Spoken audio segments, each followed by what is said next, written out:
Любовь американцам к шоу и представлениям известна давно. Поэтому неудивительно, что обычные танцы американцы смогли превратить в изнурительное и жестокое развлечение для толпы. Танцевальные марафоны или ночной клуб бедняка, как их называли, возникли в начале 1920-х годов как невинное увлечение наряду с конкурсами на самое большое количество съеденных пирогов. 30 марта 1923 года прошел первый официальный танцевальный марафон, где Альма Каммингс установила рекорд. Протанцевала без остановки 27 часов, сменив при этом 6 партнеров. Ее достижение привлекло к ней внимание общественности и воодушевило других, в первую очередь женщин. После этого в Америке начали широко проводиться такие соревнования. Мероприятия проходили во многих городах и собирали толпы зрителей. Это было что-то вроде современных реалити-шоу. Танцевальные марафоны стирали грань между театром и жизнью. Участники все делали на танцполе. Ели, спали, отдыхали.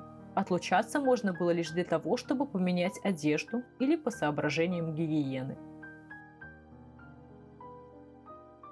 Биржевой крах 1929 года, повлекший за собой Великую депрессию, стал самой значительной экономической катастрофой США. К 1931 году промышленное производство снизилось в половину. Каждый четвертый в стране был безработным. И танцевальные марафоны стали тем развлечением, которое могло отвлечь обедневший голодный народ от насущных проблем. Для танцующих пар участие в марафоне давало надежду на получение денежного приза. Сумма выигрыша варьировалась от 1000 до 5000 долларов, при средней зарплате по стране 1400 долларов в год. Но большинство танцевало за кусок хлеба, так как участников бесплатно кормили. При соблюдении главного правила – все участники обязаны были танцевать непрерывно. Танцевать конкретный танец не требовалось, достаточно было просто поднимать над полом то одну, то другую ногу. Большую часть ежедневных дел – питание, бритье, умывание, чтение газет – нужно было также совершать танцуя. Марафоны длились сутками, неделями, месяцами. В первые 100 часов участникам разрешалось отдыхать каждые 2 часа по 15 минут. Иногда прямо на танцпол выкатывались кровати, и танцоры спали до 2 часов в сутки. А отряд медиков следил за состоянием танцоров и при необходимости помогал справляться с растяжениями, мозолями и отеками. Если один из партнеров засыпал во время танцев, второй должен был продолжать двигаться с ним в обнимку, следя, чтобы колени спящего не касались пола, иначе пару дисквалифицируют. Публике же представлялось яркое зрелище. Толпе нравилось наблюдать, как доводят себя до изнеможения участники. В трудные времена, как всегда, срабатывала формула хлеба и зрелищ. Рекордным за всю историю стал танцевальный марафон в Атлантик-Сити, проводившийся с 6 июня по 30 ноября 1932 года без остановки.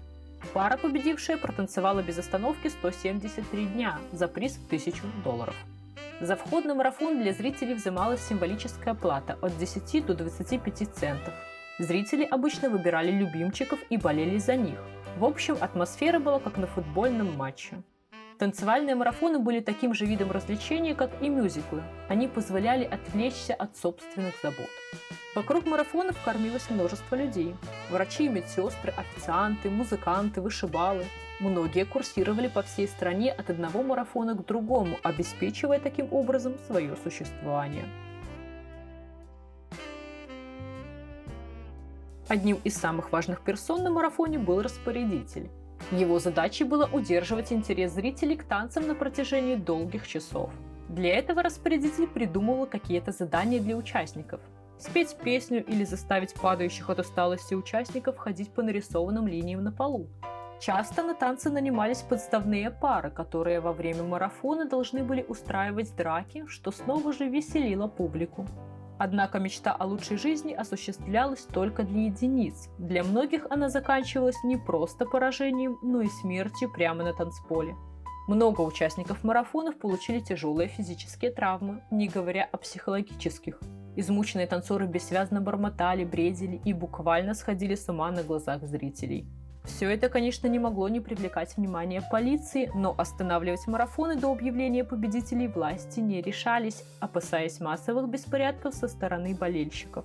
По мнению историков, в 30-е годы танцевальные марафоны как минимум один раз прошли в каждом американском городе с населением в 50 тысяч человек и более.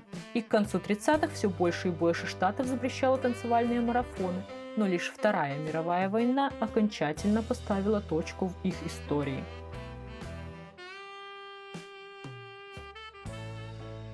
Сегодня в США тоже проводятся танцевальные марафоны, однако они не продолжаются дольше 46 часов.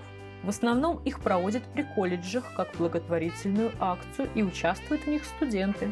Наиболее известной является Панеллинский танцевальный марафон. Это крупнейшая в мире благотворительная организация, управляемая студентами. На сегодняшний день собрано более 180 миллионов долларов США на помощь больным людям. А пока на этом все. Если вам понравилось это видео, не забудьте поставить лайк и подписывайтесь на канал. Пока!